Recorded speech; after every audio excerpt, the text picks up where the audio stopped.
नमस्कार दोस्तों, आप सभी का स्टडी फॉर यूपीएससी पीसीएस में स्वागत है।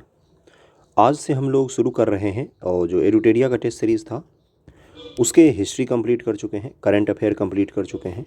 ओके, अब उसके ज्योग्राफी और इकोनॉमिक्स के एमसीक्यू को हम लोग करते हैं। ओके, अच्छे एमसीक्यू होंगे, 2 वीडियो आएंगे आज, इसको 2 सेक्शन में हम लोग कंप्लीट करेंगे और विविध होगा, इसमें बहुत सारे और भी इम्पोर्टेंट एमसीक्यू होंगे और ध्यानपूर्वक एग्ज़ाम देना है आपको, तैयारी ढंग से करना बिना किसी घबराहट के, अच्छा जाएगा आपका एग्ज़ाम।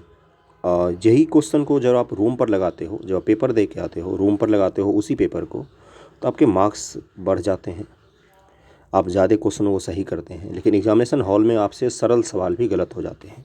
इसके पीछे एक ही कारण होता है, वो होता है प्रेशर।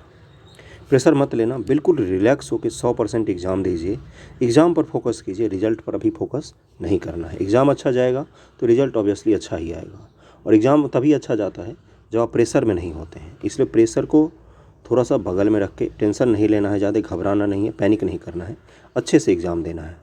चलिए शुरू करते हैं पहले सवाल से कि निम्नलिखित में से इंद्रधनुषी क्रांति का संबंध किससे है। तो 79 का आंसर क्या हो जाएगा? इसका आंसर हो जाएगा ई। श्वेत क्रांति, नीली क्रांति, हरित क्रांति, पीली क्रांति, सारी क्रांतियों को मिला देने से इंद्रधनुषी क्रांति बन जाती है। तो इसका आंसर ई हो जाएगा। जनगणना 2011 के अनुसार सर्वाधिक साक्षरता वाला केंद्र शासित प्रदेश कौन सा है? तो ये है लक्षद्वीप, सी आंसर हो जाएगा। सर्वाधिक साक्षरता वाला केंद्र शासित प्रदेश लक्षद्वीप है, 91.80% साक्षरता है यहाँ का।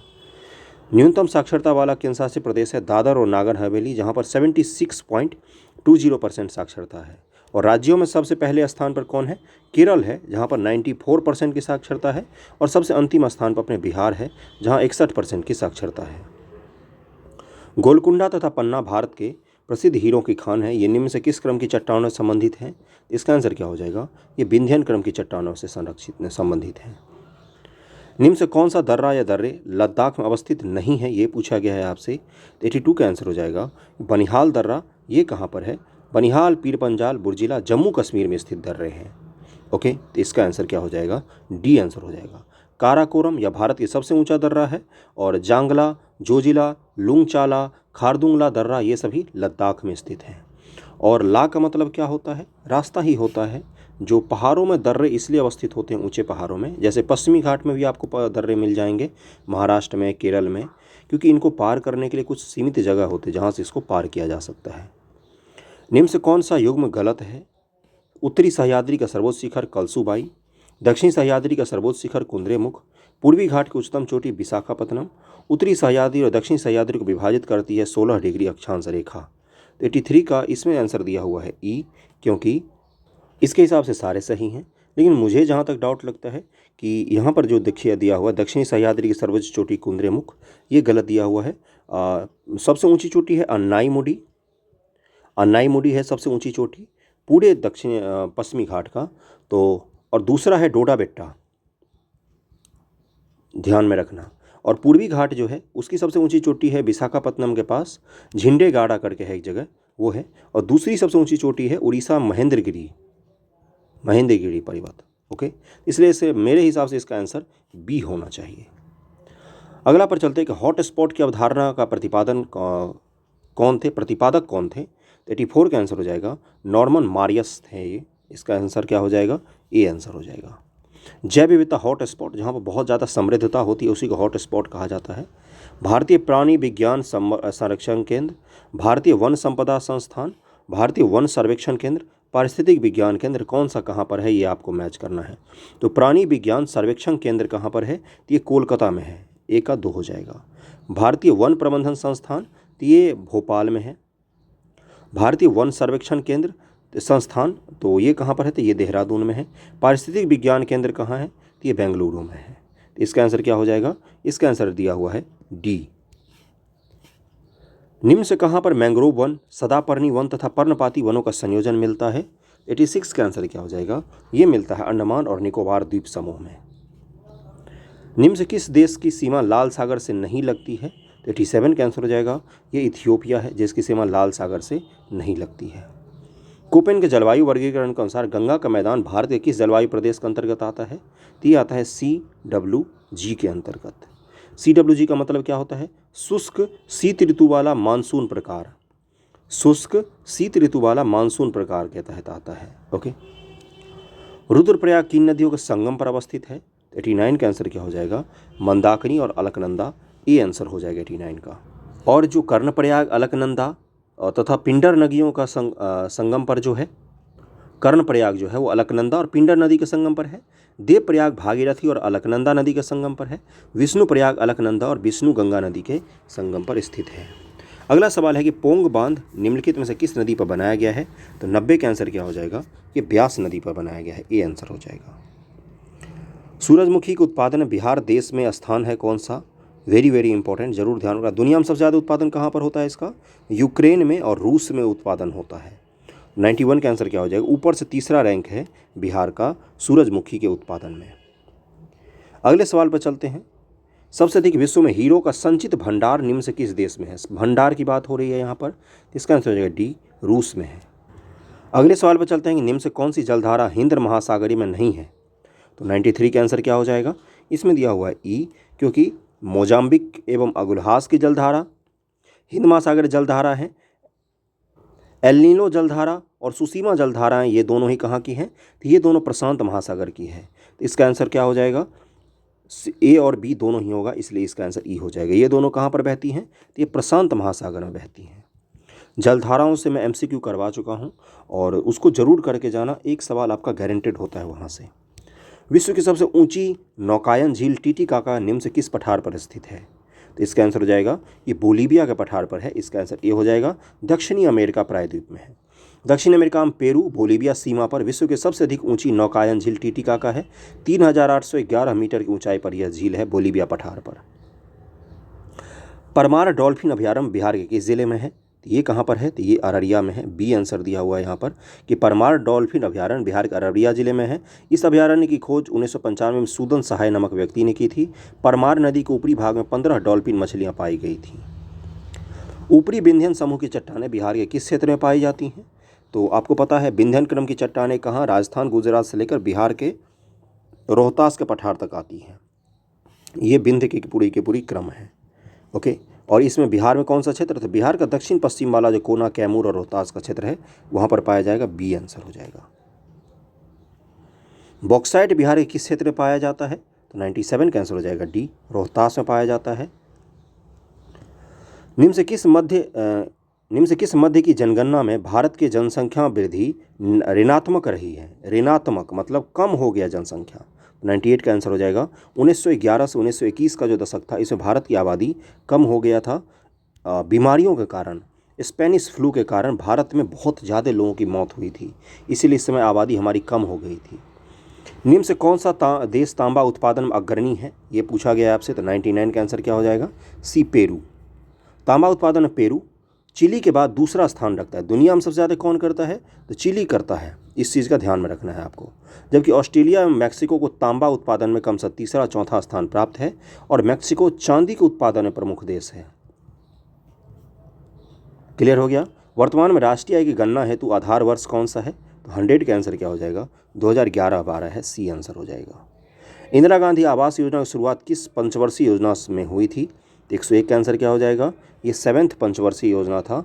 1985 से 86 की शुरुआत में 7वीं पंचवर्षीय योजना 85 से 90 में किया गया था और इसी में इंदिरा गांधी आवास योजना को शुरू किया गया था। अगले पर चलते हैं कि चतुर्थ पंचवर्षीय योजना किस मॉडल पर आधारित थी? चतुर्थ पंचवर्षीय योजना की बात कर रहा है। तो ये गॉडगिल मॉडल पर आधारित थी और 1969 से 74 तक चलाया गया था इसको। निम्न से सही का चयन करना है। एल.के. झा समिति प्रत्यक्ष कर, रेखा समिति अप्रत्यक्ष कर, केलकर समिति करोम वृद्धि, सुखमय चक्रवर्ती समिति मौद्रिक प्रणाली पर पुनर्विचार। 103 का आंसर क्या हो जाएगा? इसका आंसर दिया हुआ है ई। एल.के. झा समिति प्रत्यक्ष कर से संबंधित सही है, रेखा समिति अप्रत्यक्ष कर से संबंधित सही है, केलकर समिति करोम वृद्धि भी सही है और सुखमय चक्रवर्ती समिति मौद्रिक प्रणाली पर पुनर्विचार ये भी सही है। सारे के सारे सही हैं, याद कर लीजिएगा इसको। गरीबी के दुष्चर के सिद्धांत का प्रतिपादन किसने किया था? 104 का आंसर हो जाएगा प्रोफेसर रेगनर नर्क से। इनका कथन मैंने गरीबी जो इकोनॉमिक्स में लेक्चर लिया हुआ है वहाँ पर मैंने पढ़ाया था। क्या है इनका कथन? कोई गरीब है क्योंकि वह गरीब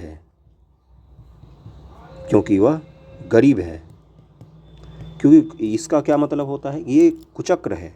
कोई आदमी गरीब है तो वो अपने बच्चों को सही एजुकेशन नहीं दे सकता, सही स्वास्थ्य नहीं दे सकता।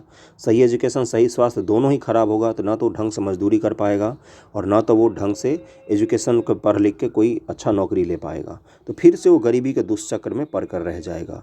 ये प्रोफेसर रेगनर नरकसे का है। नाबार्ड के संबंध में निम्न से कौन सा कथन सत्य है, ये पूछा गया है आपसे। एक एक स्टेटमेंट को पढ़िए यहाँ पर वीडियो पॉज करके, मैं डायरेक्ट आंसर बताता हूँ आपको। इसके बारे में दिया हुआ है ई आंसर, क्या दिया हुआ है कि सारे सही हैं। यह कृषि और ग्रामीण विकास के क्षेत्र में वित्त उपलब्ध कराने वाली सर्वोच्च संस्था है। इसकी स्थापना शिवरामन समिति के आधार पर किया गया था, वेरी इंपॉर्टेंट। इसका स्थापना छठी पंचवर्षीय योजना के दौरान 1982 ईस्वी में किया गया था। वर्तमान में नाबार्ड भारत सरकार के पूर्ण स्वामित्व में काम करती है। आरबीआई ने इसको 2019 में पूर्ण स्वामित्व ले लिया इसका। निम्न से किस वित्तीय वर्ष में पहली बार बिहार आर्थिक सर्वेक्षण प्रकाशित किया गया था? 106 का आंसर हो जाएगा सी, 2006-07 में पहली बार प्रकाशित किया गया था। भारत में खाद्य प्रबंधन पर निम्न से कौन सा एक उद्देश्य नहीं है? तो 107 का आंसर क्या हो जाएगा? खाद्यान्नों का निर्यात उद्देश्य नहीं है, ये तो को सवाल पूछ चुका है। बिहार में कौन सा जिला चावल उत्पादन में अग्रणी स्थान रखता है? ये है रोहतास जिला, ए आंसर हो जाएगा। गंगा नदी निम्न से बिहार के किस जिले में सबसे लंबा फैलाव है? सबसे लंबा फैलाव है किसमें? 109 का आंसर हो जाएगा डी, पटना में सबसे ज़्यादा लंबी है गंगा। कुल 99 किलोमीटर के करीब में पटना में लंबी है, जबकि कुल 445 किलोमीटर की दूरी तय करती है बिहार में। कितने जिलों से गुजरती है ये आपको मुझे बताना चाहिए कमेंट करके। निम्न से बिहार के किस जिले में जनसंख्या की वृद्धि दर सबसे अधिक है? 110 का आंसर हो जाएगा बी, मधेपुरा में सबसे अधिक है जनसंख्या वृद्धि दर। लगभग 31.12% था जनसंख्या वृद्धि दर मधेपुरा में सबसे ज़्यादा, और सबसे कम कहाँ पर था? 19.02% था आपका गोपालगंज में। मधेपुरा में सबसे ज़्यादा, गोपालगंज में सबसे कम। अनुपम झील बिहार के किस जिले में स्थित है? तो यह बिहार के कैमूर जिले में स्थित, ए आंसर हो जाएगा। निम्न से बिहार के कुल पंचायतों की संख्या कितनी है? तो 112 का आंसर हो जाएगा। 8,406 पंचायत हैं अभी, सी आंसर हो जाएगा यहाँ पर। ओके, और ये जो अनुपम झील है ये कैमूर वन्यजीव अभयारण्य जो है उसी का भाग है, इसको ध्यान रखना। बिहार में प्रमुख और अन्य झील का भी यहाँ पर दिया हुआ मैं बता देता हूँ। सिमरी बख्तियारपुर झील स्थान, ये सिमरी बख्तियारपुर सहरसा में है। कांवर झील ये मझोला गांव बेगूसराय में है। कुशेश्वर स्थान झील ये दरभंगा में है, कुशेश्वर में।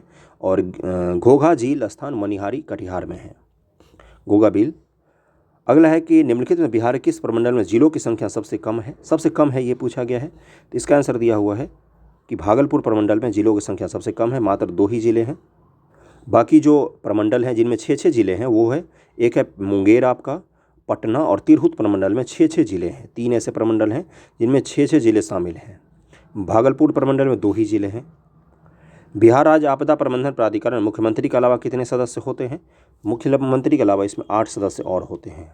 2007 में इसकी स्थापना किया गया था। बिहार विधान परिषद की स्थापना निम्न से किस वर्ष की गई थी? 115 का आंसर हो जाएगा, 1912 ईस्वी में किया गया था।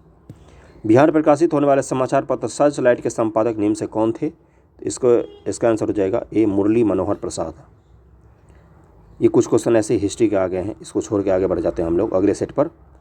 अगला सेट का पहला सवाल है कि निम्नलिखित में से कौन संकुचनशील मौद्रिक नीति का उदाहरण है? मॉनेटरी पॉलिसी से पूछा गया है। मॉनेटरी पॉलिसी 2 तरीके का होता है, एक होता है विस्तारवादी और एक होता है संकुचनशील। संकुचनशील में क्या होता है?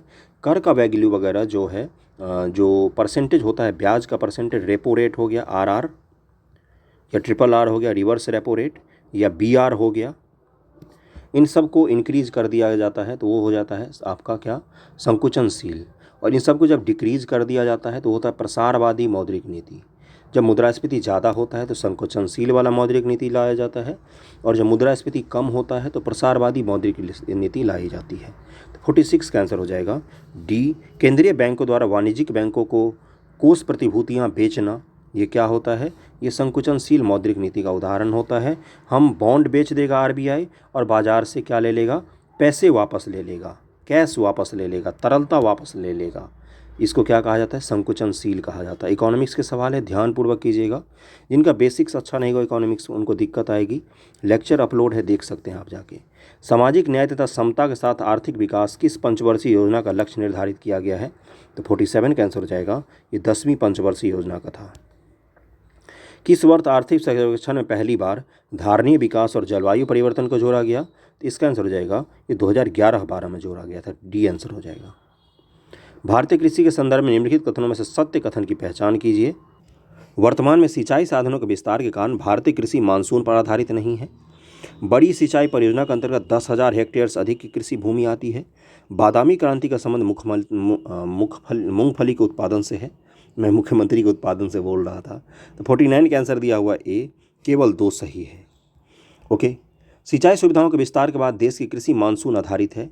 बादामी कृषि क्रांति का संबंध मसाला उत्पादन से है। इसका आंसर पहला और तीसरा दोनों ही गलत हो जाएगा, इसलिए इसका आंसर ए हो जाएगा। वैसे अगर एलिमिनेशन से करते हैं तो आपको क्या लगता है, भारत की कृषि जो है वो 80% से ज़्यादा मानसून पर निर्भरता है। पहला को अगर आप गलत साबित कर देते तो ये दो तो ऐसे ही गलत हो जाता। ओके, अगला है कि भारत में स्पेशल इकोनॉमिक जोन सेज की नीति देश में पहली बार कब प्रारंभ किया गया। Very very important. 50 का आंसर क्या हो जाएगा, ये 2000 ईस्वी में शुरू किया गया था। बी आंसर हो जाएगा। अगला है निम्नलिखित में से कौन सा कर प्रतिगामी प्रकृति का है। प्रतिगामी प्रकृति का है तो ये है वस्तु और सेवा कर। सी आंसर हो जाएगा। निम्न से कौन सा युग्म सुमेलित है। पी.आर. खन्ना समिति एनपीए की रूपरेखा में परिवर्तन हेतु, आर.वी. गुप्ता समिति कृषि ऋण क्षेत्रों में सुधार हेतु, पी.आर. नायक समिति लघु और मध्यम उद्योग ऋण हेतु, अभिजीत सेन समिति लंबी अवधि के लिए खाद्य नीति तैयार करने के लिए। तो 52 का आंसर दिया हुआ है ई, यानी कि ये सारे के सारे सही दिए हुए हैं। और ऊपर वाले सवाल में एक चीज़ मैं समझा देता हूँ, यहाँ पर समझ में नहीं आया होगा प्रतिगामी कर प्रगति क्या होता है। देखो जीएसटी जो है ये कोई भी सामान आप जब खरीदते हैं तो उस पर लगाया जाता है। मान लो आपने 100 रुपये का कुछ खरीदा, कोई कपड़ा खरीदा, तो उस पर भी आपको मान लो 18%, तो 18 रुपये आपको जीएसटी देना पड़ा। ठीक है, आपने खरीदा है 100 रुपये का ही यही सामान अंबानी साहब ने भी खरीदा, उनको भी 18 रुपये ही देना पड़ा। 18 रुपये आपके लिए और 18 रुपये अंबानी साहब के लिए, दोनों बराबर हैं क्या? नहीं। वो देश के सबसे अमीर आदमी है, उनसे भी 18 रुपये लिया गया है, और आप सामान्य वर्ग में आते हैं, आपसे भी 18 रुपये लिया गया है। इसको क्या कहा जाता है? इसको कहा जाता है प्रतिगामी प्रकृति का कर। ओके, अब जैसे आयकर है, अंबानी साहब ज़्यादा कमाते हैं, उनको ज़्यादा कर चुकाना पड़ेगा। आप कम कमाते हैं, हो सकता है कल ही बजट में बोला गया कि 7 लाख तक कोई आय न देना पड़े, हो सकता है आपको कोई कर नहीं लगेगा। इसको क्या कहा जाता है? इसको कहा जाता है प्रतिगामी कर नहीं है, जिस पर जो आदमी ज़्यादा अमीर है उसको ज़्यादा कर चुकाना पड़ता है, जो आदमी ज़्यादा गरीब है उसको कम कर चुकाना पड़ता है। लेकिन जीएसटी में क्या होता है? जीएसटी में अमीर लोग भी उतना ही कर देते हैं जितना गरीब लोग देते हैं। इनफैक्ट जीएसटी का डेटा ये है कि देश का 64% जीएसटी जो है वो गरीब लोग भरते हैं। निम्न के 1% लोग, निम्न आय वाले 50% लोग ही 64% जीएसटी भरते हैं। तो प्रतिगामी कर समझ में आ गया होगा। निम्नलिखित में किसके मध्य का संबंध फिलिप्स वक्र द्वारा दर्शाया जाता है? 53 का आंसर क्या हो जाएगा? मुद्रास्फीति और बेरोजगारी के बीच का संबंध दर्शाया जाता है। प्रधानमंत्री जीवन ज्योति योजना के बारे में असत्य कथन की पहचान करें। 94 का आंसर दिया हुआ है ई। इस योजना का 18 से 50 वर्ष की आयु के सभी व्यक्ति हैं। इस बीमा योजना की प्रीमियम राशि 330 रुपये वार्षिक ही है, और इसमें जोखिम कवरेज 2 लाख रुपये का ही है, और इसकी शुरुआत 2015 में किया गया था, यानी कि सारे सही हैं। निम्न से कौन संघीय बजट 2022-23 की 4 प्राथमिकताओं में शामिल है? 2022-23 के पिछले साल का संघीय बजट से है, और वही पूछा जाएगा आपसे, इस साल का नया वाला नहीं पूछा जाएगा। 55 का आंसर क्या हो जाएगा? डी। 1, 2, 3, 4 चारों के चारों सही हैं। ओके, अगले पर चलते हैं कि निम्न से किन किन उपायों के द्वारा सरकार के घाटे में कमी की जा सकती है। अगला है कि निम्न से किन किन उपायों के द्वारा सरकारी घाटे में कमी की जा सकती है। तो सरकारी घाटा में कमी करना है तो सरकार के व्यय कम कर दो। और क्या कर सकते हैं हम? तो इसका आंसर क्या हो जाएगा? करों में वृद्धि कर सकते हैं हम, और व्यय में कमी कर सकते हैं, तो इससे सरकार का घाटा कम हो जाएगा। ये क्वेश्चन तो हिस्ट्री का है, मैं करवा चुका हूँ, आप वीडियो पॉज करके इसका आंसर निकालिए। इस वजह से इसका आंसर सी दिया हुआ है। 1, 2, 3 तीनों सही हैं। अगले पर चलते हैं। 90 नंबर सवाल है कि आत्मनिर्भरता और शून्य विदेशी सहायता किस पंचवर्षीय योजना का उद्देश्य घोषित किया गया? क्या बोला गया है? आत्मनिर्भरता और शून्य, क्या बोला गया है? शून्य विदेशी सहायता। ये किस पंचवर्षीय योजना में लाया गया था? तो इसका आंसर हो जाएगा 90 का। ये पंचम पंचवर्षीय योजना में लाया गया था, जिसका कार्यकाल था 74 से 78। आत्मनिर्भरता उसी समय आ गया था। स्वतंत्र भारत की प्रथम औद्योगिक नीति किस वर्ष घोषित की गई थी? तो 91 का आंसर हो जाएगा। ये 6 अप्रैल 1948 को घोषित किया गया था। 6 अप्रैल 1948। और इस समय उद्योग मंत्री कौन थे? तो डॉक्टर श्यामा प्रसाद मुखर्जी थे। निम्न से कौन मुद्रास्फीति का नियंत्रण की विधि नहीं है? किसके द्वारा आप मुद्रास्फीति पर नियंत्रण नहीं ला सकते हो? तो 92 का आंसर दिया हुआ है। ब्याज दर कम करके मुद्रास्फीति और बढ़ जाती है, ब्याज दर बढ़ा के मुद्रास्फीति को कम किया जाता है, लिक्विडिटी को कम किया जाता है। मुद्रास्फीति का मतलब एक ही चीज़ समझना, सामान्य अर्थों महंगाई। वीडियो डिटेल में देखना हो तो इकोनॉमिक्स लेक्चर में है, नहीं समझ सकते हैं अगर आप, मुद्रास्फीति नहीं पता है आपको, तो इन सवालों को नहीं रट के जा सकते हैं। वहाँ पर कुछ और ऑप्शन दे देगा, वहाँ पर आपको दे देगा ब्याज दर कम करने की जगह पर बैंक रेट को कम करना। अब लीजिए, बैंक रेट आपने सुना ही नहीं होगा। ओके, अगला है कि निम्नलिखित भारतीय वित्तीय संस्थानों को उनकी स्थापना के कालक्रम के अनुसार बढ़ते क्रम में व्यवस्थित कीजिए। किसका कब स्थापना हुआ है उसके हिसाब से आपको इनको लगाना है। औद्योगिक और वित्तीय पुनर्निर्माण बोर्ड BIFR, भारतीय उद्योग वित्त निगम, भारतीय लघु उद्योग विकास निगम, भारतीय औद्योगिक विकास निगम। 93 का आंसर हो जाएगा बी। सबसे पहले 2, फिर 4, फिर 1 और फिर 3 आएगा। भारतीय औद्योगिक वित्त निगम का स्थापना 1948 में हुआ है। भारतीय औद्योगिक विकास निगम की स्थापना 1964 में हुआ है। औद्योगिक वित्तीय पुनर्निर्माण बोर्ड की स्थापना 87 ईस्वी में हुआ है। भारतीय लघु उद्योग विकास निगम की स्थापना 90 ईस्वी में हुआ है। अगला है 94 नंबर कि निम्नलिखित में से किसे GST वस्तु सेवा कर के दायरे के बाहर रखा गया है। तो 94 का आंसर दिया हुआ है ई, क्योंकि पेट्रोलियम उत्पाद, बिजली व मानव उपयोग के लिए अल्कोहल को बाहर रखा गया है इससे। तो A, B, C तीनों ही हो जाएगा, ई आंसर हो जाएगा। किस एक वित्तीय वर्ष के लिए केंद्र सरकार का बजट घाटा क्या प्रदर्शित करता है। किसी एक वित्तीय वर्ष के लिए केंद्र सरकार का बजट घाटा क्या प्रदर्शित करता है। बजट में उसको घाटा हो, इसका क्या मतलब क्या है। इसका मतलब है कि वह धनराशि जो केंद्रीय बैंक से सरकार को उधार लेनी पड़ती है। इसका आंसर यही दिया हुआ है, यहाँ पर ए आंसर होगा। निम्न से किसका संबंध भुगतान संतुलन के संदर्भ में पूंजी खाता से नहीं है, ये पूछा गया है आपसे। इसका आंसर हो जाएगा ए, सेवाओं का संबंध पूंजी खाता से नहीं है भुगतान संतुलन का। बैलेंस ऑफ पेमेंट, हम कितना निर्यात करते हैं और कितना आयात करते हैं, इसी को भुगतान संतुलन कहा जाता है। सार्वभौमिक लैंगिक अंतराल सूचकांक ग्लोबल जेंडर गैप नामक रिपोर्ट का प्रकाशन किस वैश्विक संस्थान के द्वारा किया जाता है। इसका संस्थान करती है वर्ल्ड इकोनॉमिक फोरम, विश्व आर्थिक मंच करती है। 97 का आंसर बी होगा, जरूर ध्यान में रखना इसको। 2006 ईस्वी से कर रही है। निम्न से कौन मरुस्थल अफ्रीकी महादेश से संबंधित नहीं है। सहारा, कालाहारी, बायदू, मोजावो। तो 98 का आंसर क्या हो जाएगा। इसका आंसर हो जाएगा डी, मोजावे। मोजावे मरुस्थल उत्तरी अमेरिकी महादेश के संयुक्त राज्य अमेरिका में अवस्थित है, ये USA में है। अगला है जनजातियां और संबंधित क्षेत्र, मैच कीजिए इनको। Eskimo, Maori, bushman, Semang. अब इनको मैच करना है, बहुत ही आसान सा सवाल है ये, तो अब इनको सही से मैच कीजिए जिससे आपके गलत ना हो कम से कम। तो बुशमैन कहाँ पर रहते हैं, जो पता होगा वो उसको मैच करते थे। बुशमैन कहाँ पर रहते हैं, तो ये रहते हैं अफ्रीका के कालाहारी मरुस्थल के क्षेत्र में। सेमांग कहाँ पर रहते हैं, तो ये मलेशिया चले जाओ, सेमांग मलेशिया हो गया। माओरी, तो ये न्यूजीलैंड में रहते हैं, बहुत विवाद हुआ था कुछ दिन पहले इसको लेकर। और एस्किमो तो उत्तरी अमेरिका में रहते हैं। तो 99 का आंसर हो जाएगा डी। निम्न से कौन सी जल संधि इंग्लिश चैनल व उत्तरी सागर को आपस में जोड़ती है।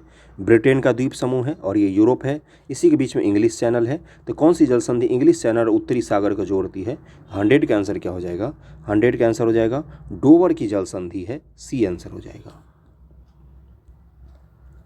अगला 101 कि निम्न से किस जिला में बूढ़ी गंडक नदी की लंबाई सबसे अधिक है। 101 का आंसर क्या हो जाएगा, पश्चिमी चंपारण में सबसे अधिक है बूढ़ी गंडक की लंबाई। नेपाल के अन्नपूर्णा श्रेणी से निकलती है ये। निम्न से किस जिला के सीमा रेखा की लंबाई पश्चिमी बंगाल से सबसे कम स्पर्श करती है। तो यह पूर्णिया जिला के सबसे कम स्पर्श करती है। बिहार का 3 जिला कटिहार, पूर्णिया और किशनगंज पश्चिमी चंपारण से सीमा साझा करती है, सबसे कम लंबाई पूर्णिया का है। निम्न से किस राज्य में सर्वाधिक पाइराइट पाए जाते हैं। 103 का आंसर क्या हो जाएगा, बिहार में सबसे अधिक पाइराइट पाए जाते हैं। पूरे देश का 95% पाइराइट अपने बिहार में ही है।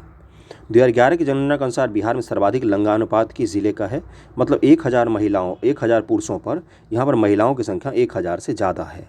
ये जिला कौन सा है, तो ये गोपालगंज जिला है, 1021 महिलाएं हैं यहाँ पर।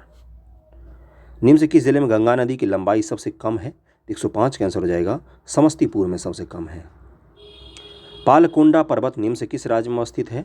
106 का आंसर हो जाएगा ये आंध्र प्रदेश राज्य में स्थित है। पालकोंडा, वेलीकोंडा ये सब वहीं पर है। कोलादाम परियोजना निम्न से किस नदी पर स्थित है। तो 107 का आंसर हो जाएगा ये सतलज नदी पर स्थित है, डी आंसर हो जाएगा। शून्य रेखा क्या कहलाती है। तो 108 का आंसर हो जाएगा त्रिपुरा और बांग्लादेश के बीच की सीमा शून्य रेखा कहलाती है। Very important. निम्न से किन या किन राज्यों से होकर भारतीय मानक समय का यमयुत्तर नहीं गुजरता है? तो सारे 82 डिग्री ऐसे गुजरता है उत्तर प्रदेश के मिर्ज़ापुर से, तो और भी तो नीचे राज्य हैं उनसे गुजरता है।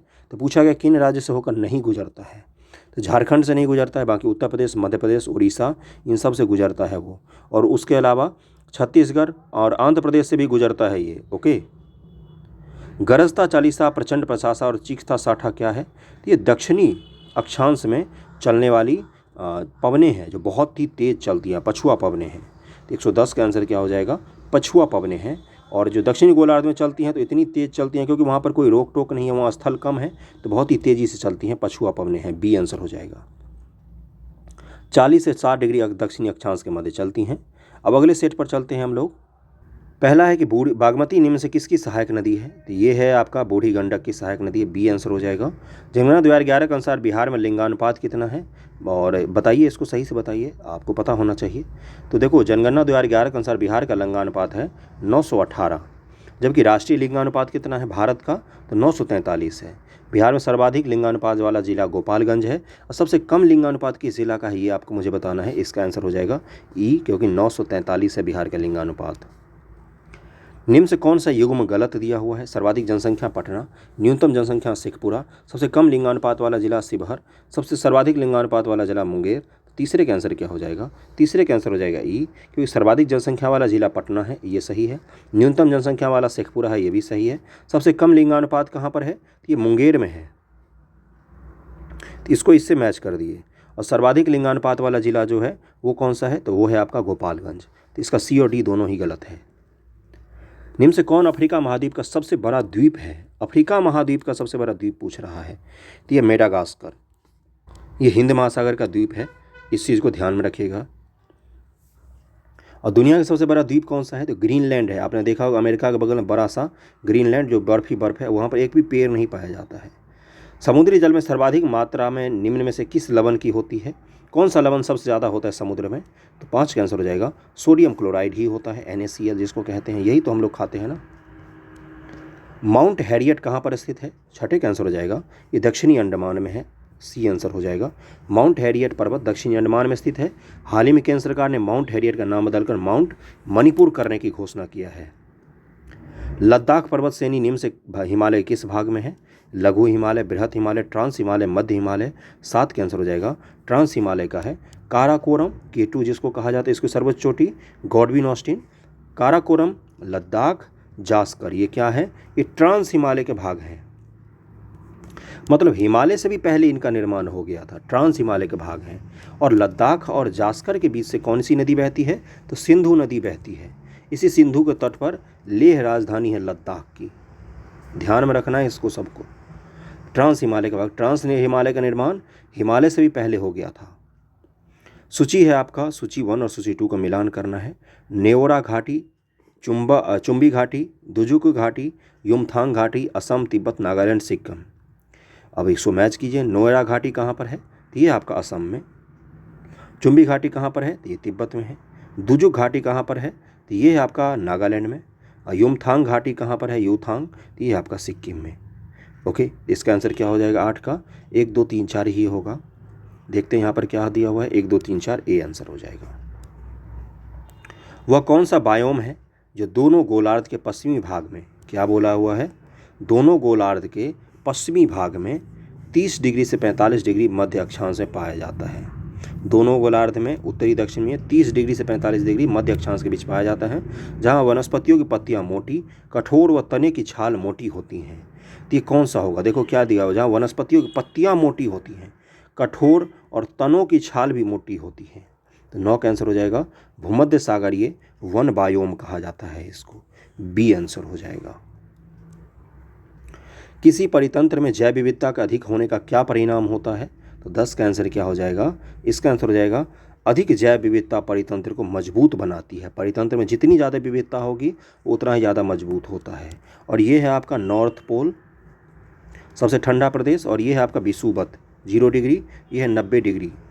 आप जैसे ऊपर से नीचे आएंगे तो विविधता बढ़ती जाती है। विषुवत के पास गर्म प्रदेशों में विविधता ज़्यादा मिलेगी और ऊपर के प्रदेश में, ठंडे प्रदेश में विविधता कम मिलेंगी, जीव जंतु कम मिलेंगे। पेड़ पौधे तो मिलेंगे लेकिन एक ही तरह के पेड़ पौधे होंगे। लेकिन विषुवत के वन में जीव जंतु भी अलग अलग तरीके के होंगे, पेड़ पौधे भी अलग अलग तरीके के होंगे। इन छोटे छोटे चीज़ों का ध्यान में रखिएगा, एग्जाम में काम आ सकता है आपके। यदि भारत में कर्क रेखा का स्थान पर विषुवत रेखा होती तो यहाँ की जलवायु पर क्या प्रभाव पड़ता? तो हम बिल्कुल गर्म प्रदेश होते, आप सभी, हम सब लोग अफ्रीकी लोगों जैसे काले काले दिखते। ये प्रभाव होता सबसे पहला। तो 11 का आंसर क्या हो जाएगा? अधिक तापमान और अधिक वर्षा होता, ये आंसर हो जाएगा। मध्य प्रदेश में स्थित पन्ना नेशनल पार्क से निम्न में से कौन सी नदी प्रवाहित होती है? तो 12 का आंसर क्या हो जाएगा? सी केन नदी प्रवाहित होती है। पन्ना नेशनल पार्क किस राज्य में है? तो ये मध्य प्रदेश में स्थित है। अगले पर चलते हैं। 136 नंबर, वैश्वीकरण में शामिल नहीं है, ये पूछा गया है आपसे। आयात शुल्क में कमी, बिल्कुल सही है। आयात लाइसेंसिंग का उन्मूलन, ये भी सही है। वैश्वीकरण में शामिल नहीं है, तो ये सब तो शामिल होते हैं। वैश्वीकरण को बढ़ावा देने के लिए इन सब चीज़ों की ज़रूरत होती है। प्रत्यक्ष विदेशी निवेश का उन्मुक्त प्रभाव, ये भी शामिल होता है वैश्वीकरण में। सार्वजनिक क्षेत्र की इक्विटी का विनिवेश, मतलब जो सरकार की कंपनी है उसको बेचना, ये भी वैश्वीकरण में, तो ये वाला वैश्वीकरण में शामिल नहीं होता। ये किस में शामिल होता है? ये निजीकरण में शामिल होता है। ओके, देखो ये चारों तो किस में वैश्वीकरण को बढ़ावा देता है? दूसरे देश से जब कारोबार होगा तो उसको ये तीनों बढ़ावा देंगे। लेकिन ये जो है, अब जैसे भारत सरकार की कंपनी थी एयर इंडिया, उसको टाटा को बेच दिया, तो वैश्वीकरण नहीं हुआ, ये क्या हुआ? निजीकरण होता है। तो इसका आंसर क्या हो जाएगा? डी हो जाएगा। 136 का डी हो जाएगा। भारत में अर्थ शोधन निवारण अधिनियम कब से लागू हुआ है? 137 का आंसर क्या हो जाएगा? 2005 से लागू किया गया है इसको। नीति आयोग अस्तित्व में कब आया है? तो 138 का आंसर हो जाएगा सी, 1 जनवरी 2015 से। नीति आयोग का फुल फॉर्म होता है NITI का, आपको बताना चाहिए मुझे। भारत सरकार ने अखिल भारतीय थोक कीमत सूचकांक के लिए आधार वर्ष 2004-05 से बदलकर किस वर्ष को कर दिया है? 139 का आंसर हो जाएगा बी, 2011-12 को कर दिया गया है। और इस सेट का आखिरी सवाल यही होगा, उसके बाद का मैं अगले वीडियो में आपको करवा दूंगा। वीडियो ज़्यादा लंबा नहीं होना चाहिए, रिवाइज कीजिए घर पर बैठ के जितना ज़्यादा हो सके। निम्न से कौन सा उपागम प्रोफेसर अमर्त्य सेन से संबंधित है? 140 का आंसर क्या हो जाएगा? इसका आंसर हो जाएगा बी, सक्षमता उपागम प्रोफेसर अमर्त्य सेन से संबंधित है। वीडियो कैसा लगा ये ज़रूर बताना। अगले वीडियो में फिर मैं इसी तरह के इकोनॉमिक्स, ज्योग्राफी और विविध के क्वेश्चन हम लोग कर लेंगे। थैंक यू सो मच आप सभी का।